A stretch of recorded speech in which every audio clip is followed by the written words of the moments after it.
Hey everybody, welcome to another episode of Classes of Mail. My name is Alan Gigax, and the crew is all here because I've been spending the last 3 hours stuffing envelopes. Well, technically, I have been folding campaign flyers. Other people have been stuffing envelopes, and this is in an effort to, of course, win the election that we are in the middle of right now. And so since the crew is here, I want you guys to get to know some of the other people who are running for office and some of the people who are the reformers in Branch 2502, people who are fed up with what's going on, people who are ready to make positive change for our branch. And the first person I want to introduce you with is our candidate for trustee in Branch 2502, and that is Summer McDade. Say hello. Hi. All right, you're going to get a little bit closer to the microphone than that, and I'll turn it up if I have to. So you are part of this reform movement because you, like so many of us, are dissatisfied with what's going on down in the hall. Is yes, that okay? Extremely. Yeah, so you were a steward for quite a while, right? About a year, a little over a year. Okay, and I want to talk about your experience as a steward, but first we've got an issue. You know, this stuff, some of it feels like it's the distant past. Some of it feels like it just happens all the time. But then there's always these new, fresh hells that pop up where our branch president is so unethical or underhanded. And at this last branch meeting, he did something that Michael and I talked about a little bit, but it affected you personally. Yes. And so I want you to tell our listeners basically what happened at the meeting. So we have a carrier that has experienced an extreme tragedy. And I wanted to do a pass the hat. And the last meeting I had gone to was about, I want to say, 2 months previous because I had exited the union due to just, I couldn't handle with all the crap it. Down there, of course. So I took a break for my own mental reasons. But I wanted to do a pass the hat. And the last time that I was there, one of the people that are, vote for Paul and whatnot, they asked to do it at the beginning of the meeting. So I was like, great. So I'm going to go in there. I'm going to try to do it at the beginning because that's when the most people are there and it's good for the person. And this is something that we normally do in our branch. This pass the hat, there's always some sort of tragedy or some reason why we're going to pass the hat to help people out. So for future reference, we try to refer to the branch president just as the branch president. Oh, did I say his name? It does. It doesn't matter. People know who he is. It's not a secret, but it's just something to keep in mind. And so, the idea of doing it in the front while everybody's here, we know this is going to be a long meeting and people are going to leave. And so it's not unusual to go out of order to make sure that we take care of our union brothers and sisters. All right. So pick up from there. So in the beginning, I raised my hand, asked if we could do a pass the hat, in the beginning. And he was like, well, we'll wait for new business. Okay, fine. We got into the new business. We did. And he continued with all the new business. And I think I raised my hand like 2 more times and I was kind of put off again. Right. And then he said you had to wait until the good of the order, which is essentially at the end of the meeting. Right. So we went through all new business, all nominations, and finally I raised my hand again and I get questioned by our president of, are you sure? Are you sure you want to do it now? Are you sure? Yeah, and it's done in this condescending way that it's an attack. It's not like, this should be something that's encouraged. Obviously, it's always encouraged. Yeah. It's always like, oh yeah, we're happy to help these people out, help out our union siblings. And so, to even question you that you'd want to go up when you've already tried to go up already. Right. So, okay. So that's the setup. And then it's the good of the order. You get up to the mic. I start the motion. Right. And then this question, I've been to a lot of meetings with a lot of pass the hats, has never been raised before. And it was, is this carrier in good standings? Yeah, that is madness. I have never heard that asked before. It's never a consideration.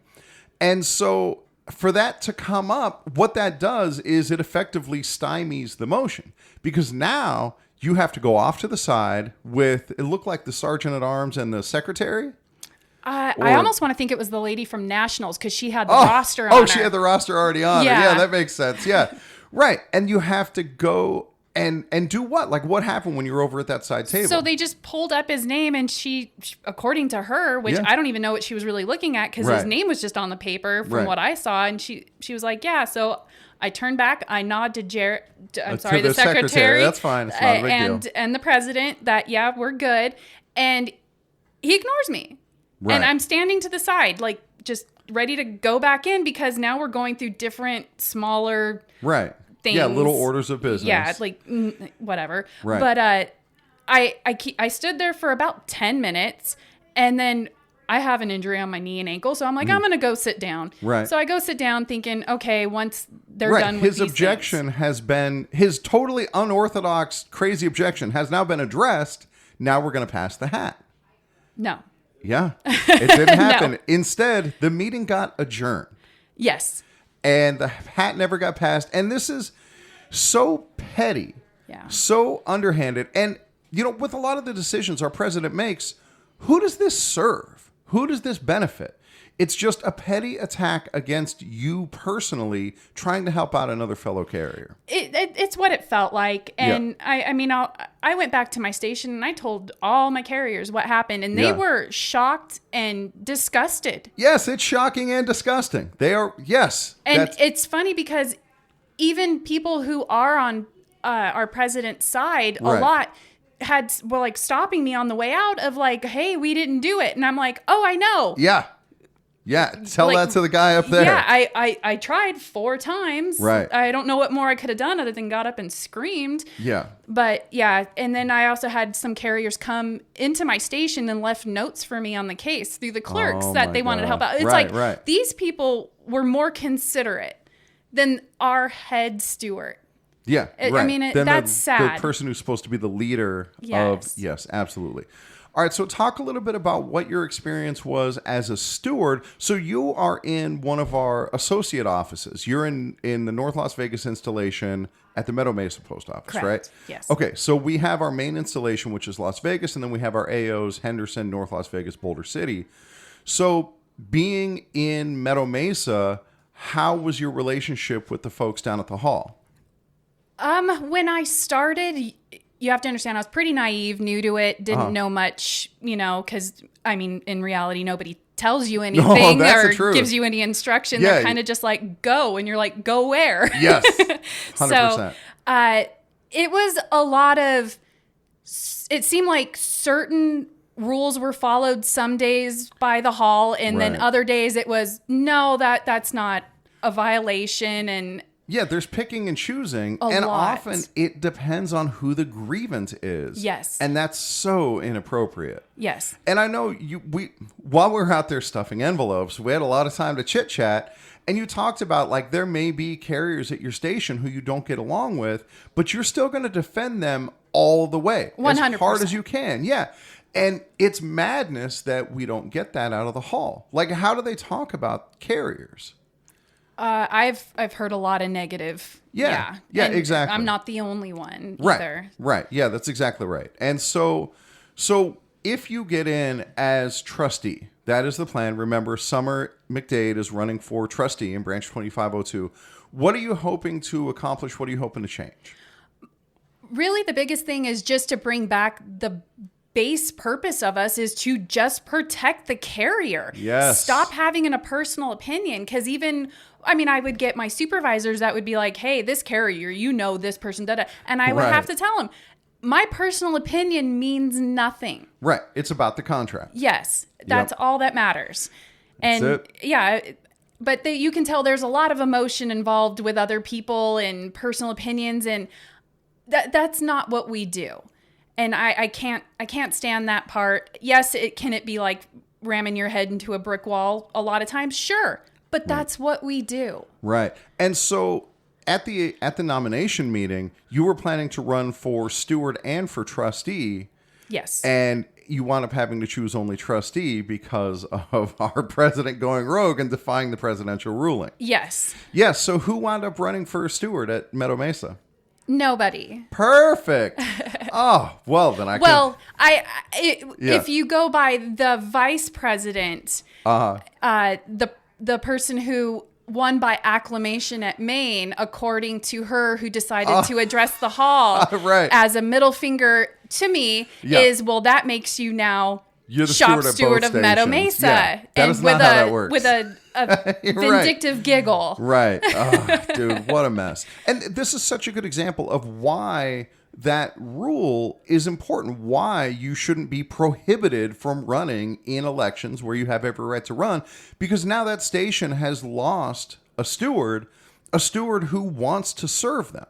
And on top of that, you obviously have tremendous support in your station. So since you couldn't run for steward, our president has the opportunity to appoint someone. Yes. What do you think the chances are he's going to appoint you? Absolutely zero. Yeah. Funny how that works. Yes. Yes. All right. Summer, thank you very much for coming on to the listeners. Now we're going to get our next person in here. Thank you. All right. Our next person we have in here is running for health benefits rep and could have run for steward except for the ruling that we got from our branch president. And so once again, another person who wants to help is barred from running in the election that they have every right to run for. And so welcome, Jeanette Litviak. Thank you for coming on. Thank you, Alan, for inviting me. Yeah, you bet. So Jeanette is also over here stuffing envelopes. And what was your main task today? Were you an envelope stuffer or were you an ad folder? I was an ad folder, an envelope stuffer, an envelope sealer, and stamper. Oh, man, you did because you guys were over at that separate table, so you kind of had to do everything. Yep. Yeah, it's cool to have enough friends and enough supporters here that we had to come up with more seating for people. And we had like 9 or 10 people at one point, all folding, and people came and went, and it's been really great. So Jeanette was also a steward at her station. An alternate steward, that's right. And, doing what you can to take care of carriers. But as an alternate steward, the training is really limited. In our branch, they're not very good at making sure that people are all like dialed in, ready to go. And so at one point, while you were an alternate steward, you got asked to file a grievance that you weren't really familiar with or you weren't comfortable with. Is that basically how that went? Well, actually, I was on union time. Okay. I had asked I was in charge of doing the equitability list. I had asked for a few hours of time to do the equitability list. Okay. Meanwhile, management comes to me and they said we have 3 grievances that are 3 INIs, investigative and interviews, yeah. 3 5Ys that they wanted me to do with them. Okay. So I got, and the 5Ys, that's like a safety investigation. Correct. Okay. Yes. How many carriers are at your station?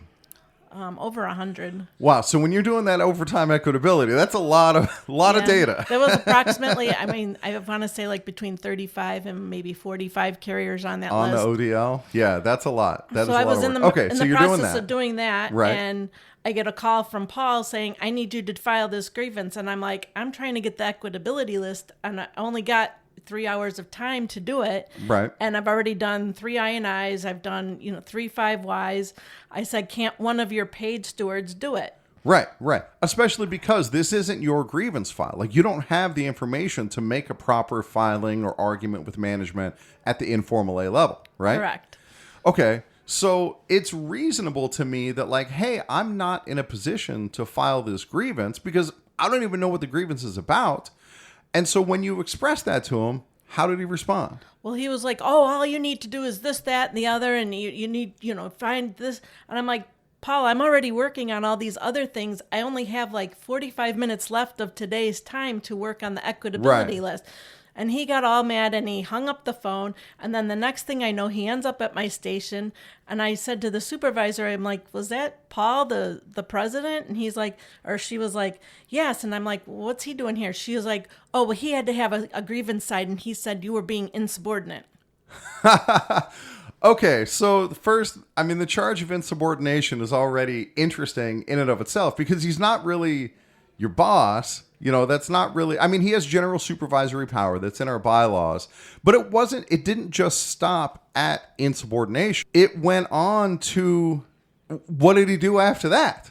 Because he didn't just say you were insubordinate. It was also... No, so the next thing I know, he writes a letter to the station saying that I am no longer an alternate steward as of this time. Yeah, he decertified you from being a steward for insubordination because he wanted you to file a grievance that you knew nothing about.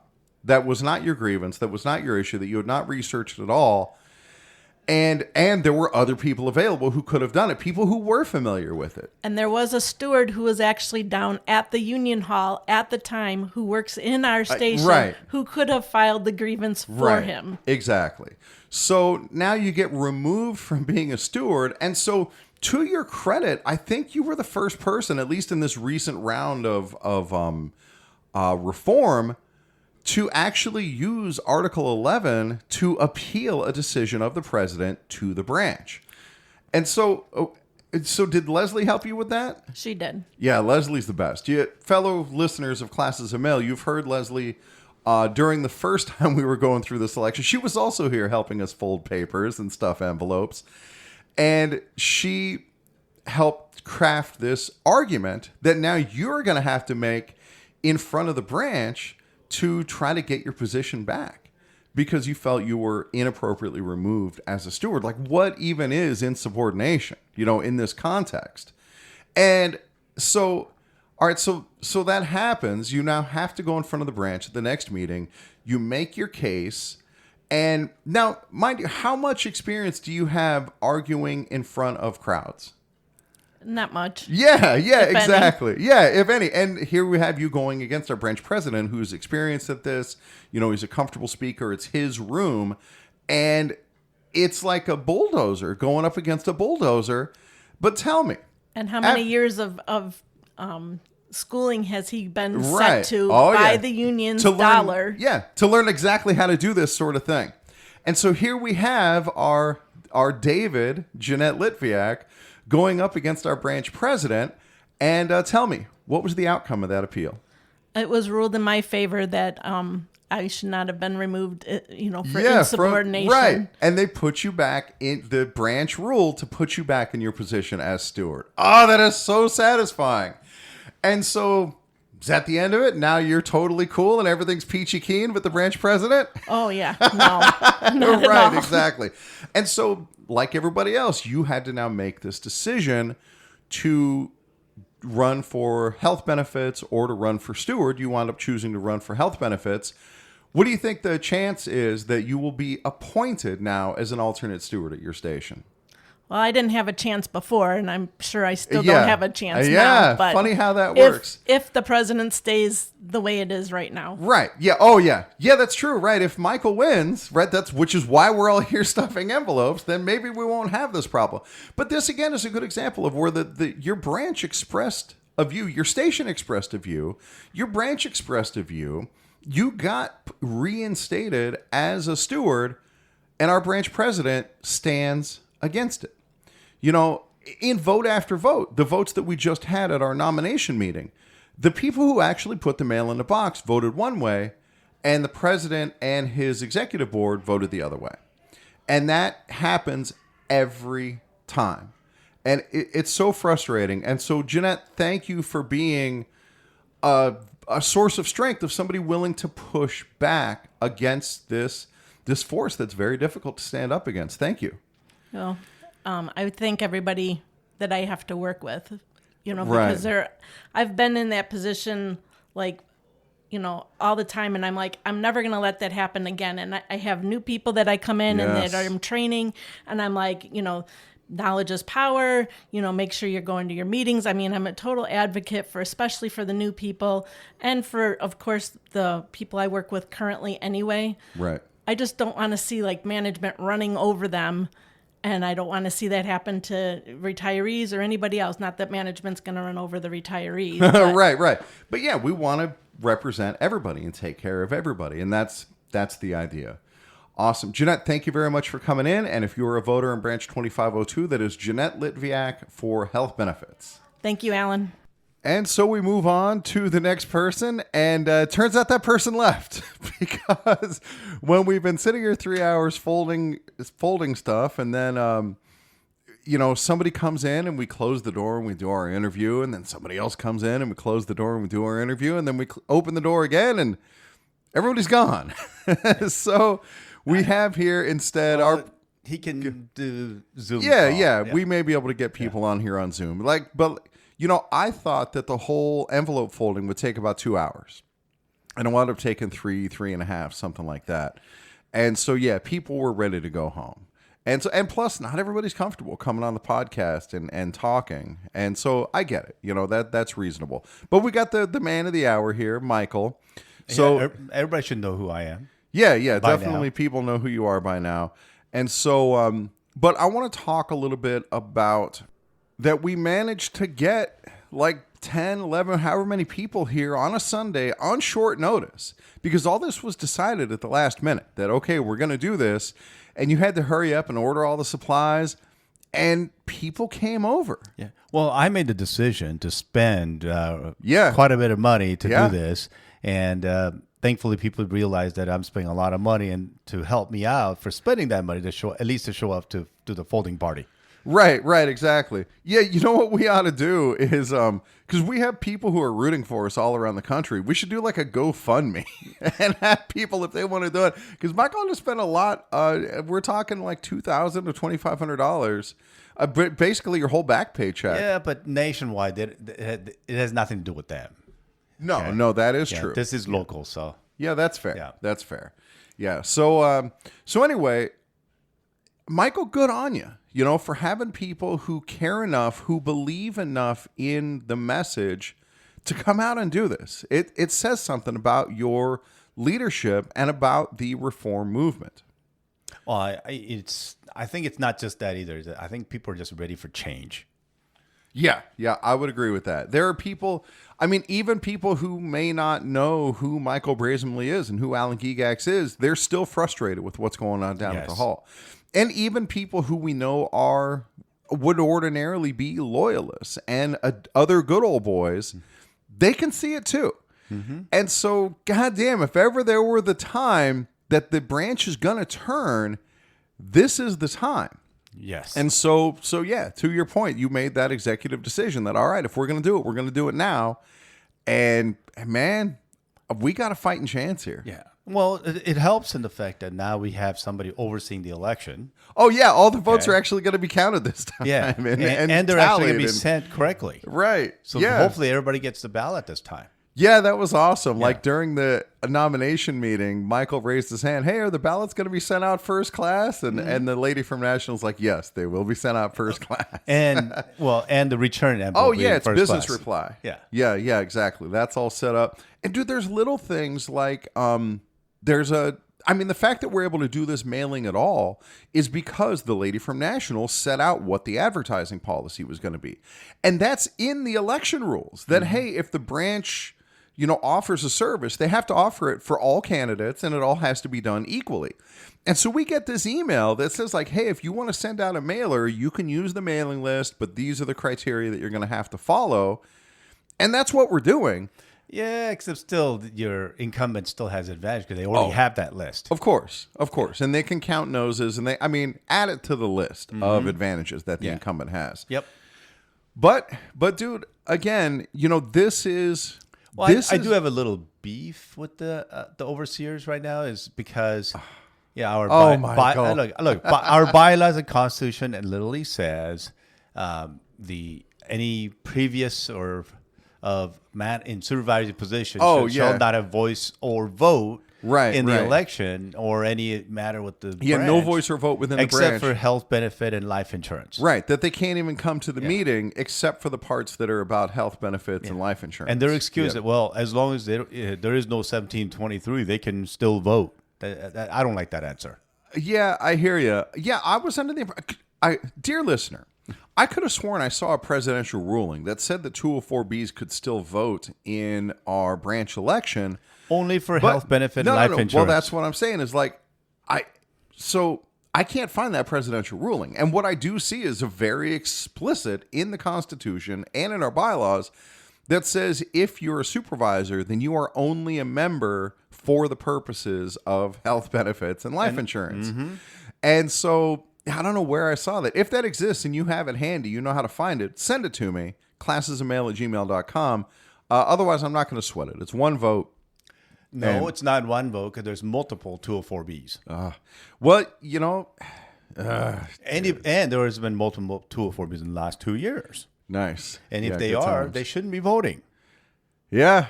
Yeah. And I'm sorry, majority of them probably is voting for our current incumbent. Why? Because it's the easy street. Because that's the less because he supports management. The path of less resistance. Mm-hmm. Yeah, we heard a quote. One of the people who came today had overheard their supervisor saying that if Michael gets elected, I think I'm going to go back to carrying mail because I don't want to have to fight those fights. Yeah, because a lot of managers know how I fight. Yeah, exactly. Yeah, they do not want to see me. That is a credit lots to of you. managers do not want me to be the president because they know how I am. Right, exactly. All right, so look, we're at the 25-minute mark. This is probably good enough for an episode. I try to keep them under 30 anyway. Is there anything else you want to get out? Yeah, before we get out of here. Go ahead. Look, so this election, I'd like to say is that we haven't said it enough. The reason we're doing is we need to change. Okay, as in like even the national, we got Brian Renfro with all the contract negotiation, and a lot of people are angry about it. So nationally, a lot of people wants that change. Locally, we have our incumbent who's for CLC and does completely opposite of what CLC believes in. Right. Yeah, it seems like he's a supporter in name only. Not in name only, and that's for multiple people in our branch that belongs to CLC and does a complete opposite of what the CLC wants. Right. And so I hope our CLC people will actually do the correct things and not endorse these people. Right. Okay? Right. Because they are a problem. Yeah, okay? If you think Brian Renfro is the problem, you should also think our branch president is the problem. Yes. They got a lot of overlap in the way they behave. Very much. Because what I say goes, and that's it. Right. Which that's what Brian does, right? Right, exactly. Yeah. So because to me, your president is actually working for the carriers, and that's the thing. Of course. The reason I'm running is because I am going to run and for the carriers, and that's what I'll be working for. Okay, I will be working for carriers. I'm not the manager of carriers.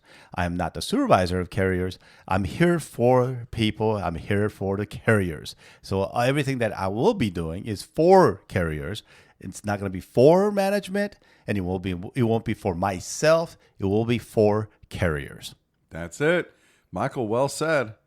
Well said. All right, guys. So thank you very much for listening. We are going to have to try to get some of our other candidates on a future episode. But in the meantime, if you are in Branch 2502, you should have gotten your ballot in the mail. I'm sorry. Yeah. For anyone who hasn't heard our podcast yet, yes, I am running for president of Branch 2502 of Las Vegas. It'd be weird to come into this episode right in the middle of like, what the hell is going on? Yeah, right. Just in case. Yeah, that's fair. Yeah, and I actually set some of that up at the beginning of the episode when you were out there still like putting stamps on stuff. So, all right. So, as we record this, is September 7th, Sunday. Ballots should be coming out in the next day or two, getting to people's houses. So, by the time you hear this, you may already have a ballot at your house. For goodness sakes, please vote. For people in Las Vegas, if you do not receive the ballot by September 15th, I do have the email address to the overseer's email address. So for the election, that can person be notified to send you a duplicate ballot. And the most current ballot will be the one that's counted, not the old one. Yeah. So if you send two of them in thinking that you'll get 2 votes, no. Your oldest one will be shredded. Right. Yeah, there you go. Yeah, so for goodness sakes, guys, please vote. If you know anybody in Las Vegas, please encourage them to vote. And tell the people at your station, just vote. It takes a matter of seconds. This time we actually do have postage paid return envelopes, so you don't even have to worry about that. Please vote. All those people complaining about how bad these are happening. But if you don't vote, then your complaints don't matter. There you go. This is your chance to do something about it. Yes. All right, everybody. Thank you very much for listening, and I will catch you all next time.